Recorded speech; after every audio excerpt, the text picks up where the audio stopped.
வணக்கம்.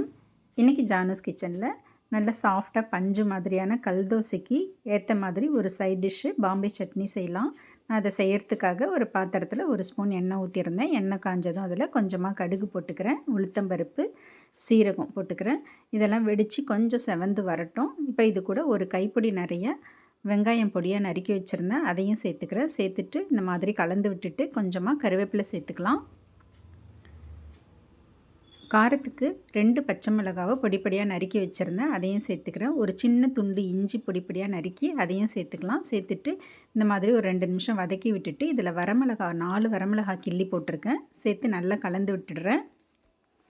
இப்போ இது கூட நல்ல பழுத்த தக்காளியாக ஒரு பெரிய சைஸ் தக்காளியை பொடியாக நறுக்கி சேர்த்துக்கலாம். சேர்த்துட்டு 2 நிமிஷம் வதக்கி விட்டுக்கலாம். இப்போ இது கூட டேஸ்ட்டுக்கு தகுந்த மாதிரி உப்பு சேர்த்துக்கிறேன், 2 சிட்டிகை மஞ்சள் தூள் சேர்த்துக்கிறேன். சேர்த்துட்டு நல்லா கலந்து விட்டுட்டு ஸ்டவ் லோ டு மீடியம் ஃப்ளேம்லேயே வச்சு இதை ஒரு 2-3 நிமிஷத்துக்கு மூடி வச்சிடலாம்.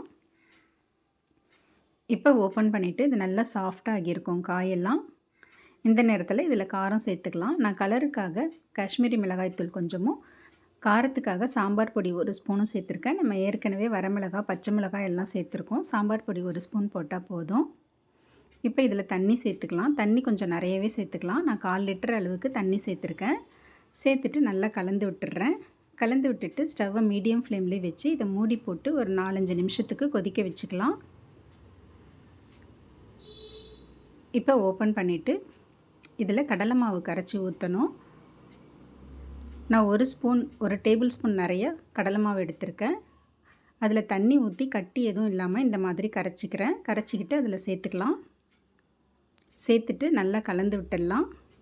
இந்த கடலை மாவு சேர்த்த பிறகு மீடியம் ஃப்ளேம்லேயே வச்சு கண்டிப்பாக ஒரு 4-5 நிமிஷம் கொதிக்க வைக்கணும். நம்ம ஊற்றிருக்க அந்த கடலை மாவுலாம் நல்லா வேகணும்.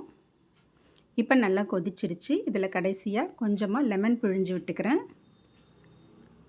கொத்தமல்லி தழை பொடியாக நறுக்குனதையும் கொஞ்சம் சேர்த்துக்கிறேன். அவ்வளோதாங்க.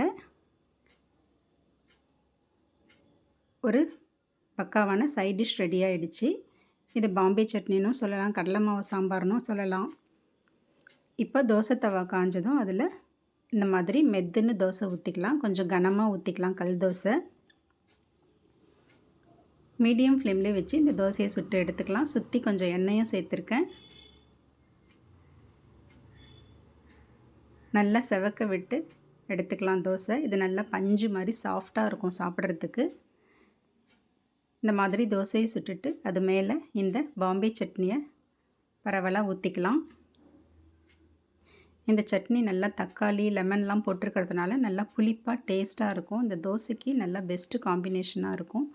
நல்லா சூடாக ஊற்றி சாப்பிட்றதுக்கு ரொம்ப டேஸ்ட்டாக இருக்கும். தேங்க்ஸ் ஃபார் வாட்சிங்.